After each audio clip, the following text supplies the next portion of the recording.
এক যুবক এসে সাহাবাদের সামনে রাসূল সাল্লাল্লাহু আলাইহি ওয়াসাল্লামকে বললেন, ইয়া রাসূলুল্লাহ ইযান লি বিজিনা, হে আল্লাহর রাসূল আপনি আমাকে জিনার অনুমতি দেন। কি বলো তুমি? লজ্জা শরমের মাথাকে তুমি রাসূলুল্লাহর দরবারে এসে বলতেছো হে আল্লাহর রাসূল আপনি জিনার অনুমতি দেন? যে রাসূল আল্লাহর পক্ষ থেকে বাণী শোনায় ওয়ালা তাকরাবুজ জিনা, তোমরা ব্যভিচারের নিকটবর্তীও হয়ো না, আর তুমি সেই নবীর কাছে এসে আবদার করতেছো জিনার অনুমতি দেন। তারা যখন তেরে আসলো যুবকের দিকে, রাসূল সাল্লাল্লাহু আলাইহি ওয়াসাল্লাম তাদেরকে থামালেন, বললেন যে তোমরা থামো। যুবককে ডেকে আনো আমার কাছে। যুবককে নিয়ে আসে, জিজ্ঞেস করলেন তুমি জিনার অনুমতি চাও না? বলে যে ইয়া রাসূলুল্লাহ জি জিনার অনুমতি চাই। তখন রাসূল সাল্লাল্লাহু আলাইহি ওয়াসাল্লাম বললেন তুমি আমাকে উত্তর দাও, তুমি কি পছন্দ করবে যে কোনো পরপুরুষ তোমার মায়ের সাথে এই জিনাটা করুক? তোমার এটা ভালো লাগবে?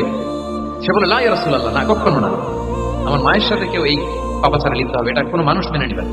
আমি কেন? কেউ মেনে নিবে না। তারপর রাসূল সাল্লাল্লাহু আলাইহি ওয়াসাল্লাম তাকে বললেন আতুহিব্বুহু লিবনাতিক, তুমি তোমার কলিজার টুকরা সন্তান কন্যা সন্তানের সাথে, তোমার কন্যার সাথে কেউ এই পাপ কাজটা করুক, এটা তুমি মেনে নিবে? এটা তুমি পছন্দ করো? সে বলল লা ইয়া রাসূলুল্লাহ, হে আল্লাহর রাসূল কোশ্চিন কাল না, কখনো মানবো না, আমার মেয়ের সাথে কেউ এই কাজ করবে কখনো।